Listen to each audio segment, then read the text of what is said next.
ನಿನ್ನೆ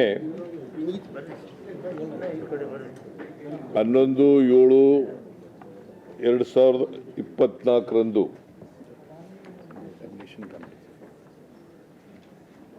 ಕಾವೇರಿ ನೀರಾವರಿ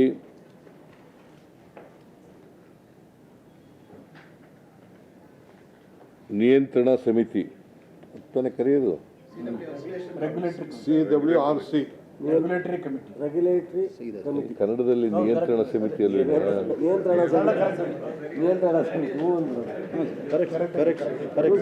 ಇಂಗ್ಲಿಷ್ನಲ್ಲಿ ಹಾಗೆ ಇದೆ ಸರ್. ಈಗ ಇಂಗ್ಲಿಷ್ನಲ್ಲಿ CWRC Kaveri water regulatory committee, ಕನ್ನಡದಲ್ಲಿ ಕಾವೇರಿ ನೀರಾವರಿ ನಿಯಂತ್ರಣ ಸಮಿತಿ ಕನ್ನಡದಲ್ಲಿ. ಅದರದ್ದು ಮೀಟಿಂಗ್ ನಡೀತು. ಆ ಮೀಟಿಂಗ್ನಲ್ಲಿ ನಮ್ಮ ಅಧಿಕಾರಿಗಳು ಭಾಗವಹಿಸಿದ್ರು. ಅದರ ಅಧ್ಯಕ್ಷತೆಯನ್ನು member water resources ಕಮಿಟಿಯ ಚೇರ್ಮನ್ನು central water ಕಮಿಷನಿನ ಅವರು CWDC ಸದಸ್ಯರು ಆಗಿರ್ತಾರೆ. ಅವರು ಇದರ ಚೇರ್ಮನ್ ಆಗಿರ್ತಾರೆ. ಚೇರ್ಮನ್ನು ವಿನೀತ್ ಗುಪ್ತಾ. ಅದರಲ್ಲಿ MD CNNL ಕಾವೇರಿ ನೀರಾವರಿ ನಿಗಮದ ಮೆಂಬರ್ ಸದಸ್ಯರಿರ್ತಾರೆ.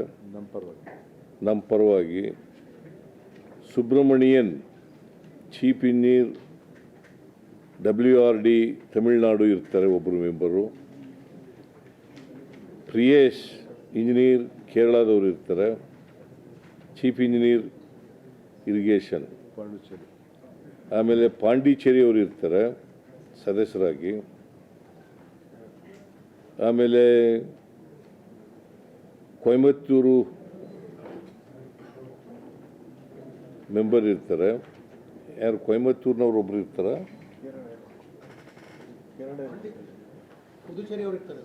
ಇಲ್ಲಿ ಇದ್ದಾರಲ್ರಿ Coimbatore. CWC central water commission ತಮಿಳ್ನಾಡಿನವರಲ್ಲ, ತಮಿಳ್ನಾಡು ಮೆಂಬರ್ ಅಲ್ಲ, CWC ಮೆಂಬರ್. ಬಟ್ ಕೊಯಮತ್ತೂರಿನಲ್ಲಿ ಅವ್ರ ಆಫೀಸ್ ಇರ್ತದೆ. ಆಮೇಲೆ TD ಶರ್ಮಾ ಮೆಂಬರ್ ಸೆಕ್ರೆಟರಿ ಇರ್ತಾರೆ.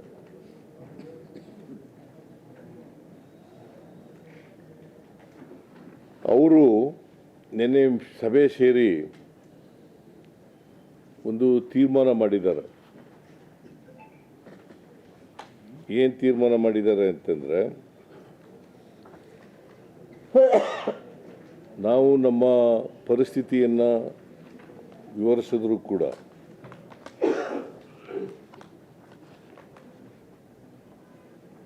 ನಮಗೆ ಈ ವರ್ಷ ನಾರ್ಮಲ್ ಮಳೆ ಆಗ್ತದೆ, ಅದಕ್ಕಿಂತ ಸ್ವಲ್ಪ ಹೆಚ್ಚಾಗಿ ಆಗ್ಬೋದು ಅಂತಕ್ಕಂಥ ಹವಾಮಾನ ಮುನ್ಸೂಚನೆ ಹೇಳಿದ್ರು ಕೂಡ ಇಲ್ಲಿವರೆಗೆ 28% ನೀರಿನ ಕೊರತೆ ಇದೆ. 28% ನೀರಿನ ಕೊರತೆ ಇದೆ ರಿಸರ್ವಾಯರ್ಗಳಲ್ಲಿ. ಇದನ್ನು CWRC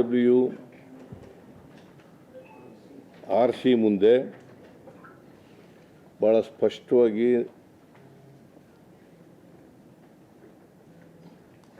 ನಮ್ಮ ನಿಲುವನ್ನು ಹೇಳಿದ್ದೀವಿ. ಜೊತೆಗೆ ಯಾವುದೇ ತೀರ್ಮಾನ ಮಾಡக்கூಡದು, ನಮ್ಮಲ್ಲಿ ಈಗಾಗಲೇ ನೀರಿನ ಕೊರತೆ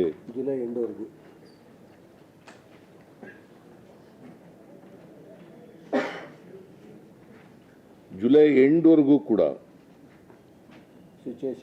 ಸಿಚುಯೇಷನ್ ನೋಡ್ಕೊಂಡು ಆಮೇಲೆ ಅಲ್ಲಿವರೆಗೆ ವೆಯ್ಟ್ ಮಾಡಬೇಕು ಅಂತ ಹೇಳಿದ್ದೀವಿ. ಒಂದು ಸಬ್ಮಿಷನ್ ಕೂಡ ಮಾಡಿದ್ದೀವಿ. ಬಟ್ ಆದರೂ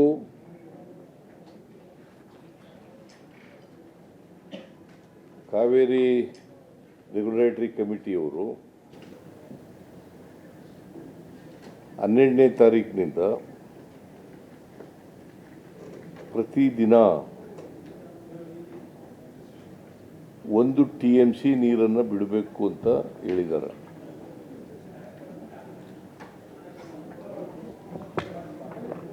ನಾವು ಈ ಆದೇಶದ ವಿರುದ್ಧವಾಗಿ ಸರ್ಕಾರ ಕಾವೇರಿ ವಾಟರ್ ಮ್ಯಾನೇಜ್ಮೆಂಟ್ ಅಥಾರಿಟಿ ಮುಂದೆ ಅಪೀಲ್ ಹಾಕಬೇಕು ಅಂತಕ್ಕಂಥದ್ದು ಇವತ್ತು ಚರ್ಚೆನಲ್ಲಿ ಒಂದು ವಿಚಾರ ಬಂದಿರತಕ್ಕಂಥ ಅಭಿಪ್ರಾಯ.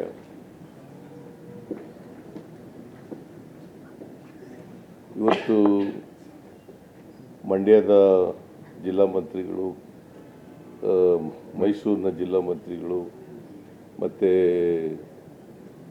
ಜಲಸಂಪನ್ಮೂಲ ಸಚಿವರು, ಡೆಪ್ಟಿ ಚೀಫ್ ಮಿನಿಸ್ಟರು, ನಾನು ಮತ್ತು KH ಮುನಿಯಪ್ಪನವರು, ರಾಜಣ್ಣನವರು, ಬೈತಿ ಸುರೇಶ್ ಅವರು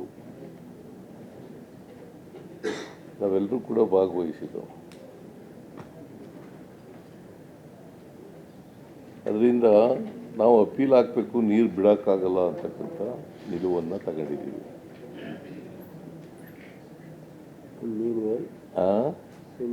ಭಾನುವಾರ ಆಮೇಲೆ ಇದು ಒಂದು ತೀರ್ಮಾನ. ಎರಡನೇ ತೀರ್ಮಾನ, ಆಲ್ ಪಾರ್ಟಿ ಮೀಟಿಂಗನ್ನು ಕರಿಬೇಕು. ಅದು 14ನೇ ತಾರೀಕು 4 ಗಂಟೆಗೆ ಕರಿಬೇಕು ಅಂತೇಳಿ ತೀರ್ಮಾನ ಮಾಡಿದ್ದೀವಿ. ಯಾಕಂದರೆ ಇವತ್ತಿನವರೆಗೆ ಕರ್ನಾಟಕದ ನೀರಿನ ವಿಚಾರದಲ್ಲಿ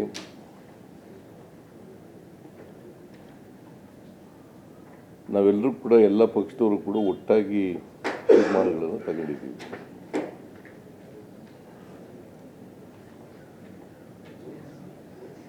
ಅದಕ್ಕೋಸ್ಕರ ಆಲ್ ಪಾರ್ಟಿ ಮೀಟಿಂಗನ್ನು ನಮ್ಮ DK ಶಿವಕುಮಾರ್ ಅವರು ಅವತ್ತು ಕರೀತಾ ಇದ್ದಾರೆ.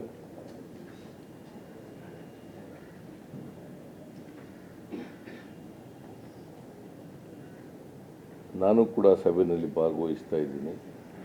4 ಗಂಟೆ ಭಾನುವಾರ 4 ಗಂಟೆ, 14ನೇ ತಾರೀಕು ಭಾನುವಾರ 4 ಗಂಟೆ, 14/7/2024.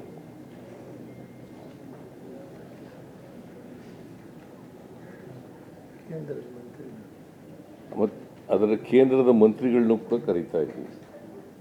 ಆ ಏರಿಯಾದ ಲೋಕಸಭಾ ಸದಸ್ಯರು, ಶಾಸಕರು ಮತ್ತು ಆ ಭಾಗದ ಲೋಕಸಭಾ ಸದಸ್ಯರುಗಳು, ಕಾವೇರಿ ಬೇಸಿನ್ನ ಲೋಕಸಭಾ ಸದಸ್ಯರುಗಳು, ರಾಜ್ಯಸಭಾ ಸದಸ್ಯರುಗಳು, ಶಾಸಕರು ಮತ್ತು ಶಾಸಕರುಗಳು.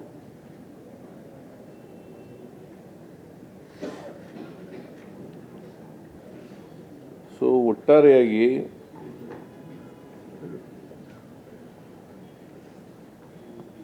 ಎಲ್ಲರನ್ನು ವಿಶ್ವಾಸ ತಗೊಂಡು ಮುಂದಿನ ಹೆಜ್ಜೆ ಸರ್ಕಾರ ಏನಿಡಬೇಕು ಅಂತಕ್ಕಂಥದ್ದನ್ನು ತೀರ್ಮಾನ ಮಾಡಿದೆ. ಸೊ ನಿನ್ನೆ ಏನು ರೆಗ್ಯುಲೇಟರಿ ಕಮಿಟಿಯವರು ಹೇಳಿದ್ದಾರೆ, ಆ ನೀರನ್ನು ಕೊಡಲಿಕ್ಕಾಗಲ್ಲ. ಯಾಕಂತಂದರೆ ನಾವು ಮನವಿ ಮಾಡಿದ್ದೀವಿ, ಜುಲೈ ಎಂಡ್ವರೆಗೂ ಕೂಡ ನೀರು ಕೊಡೋಕ್ಕಾಗಲ್ಲ. ಪರಿಸ್ಥಿತಿ ನೋಡಿ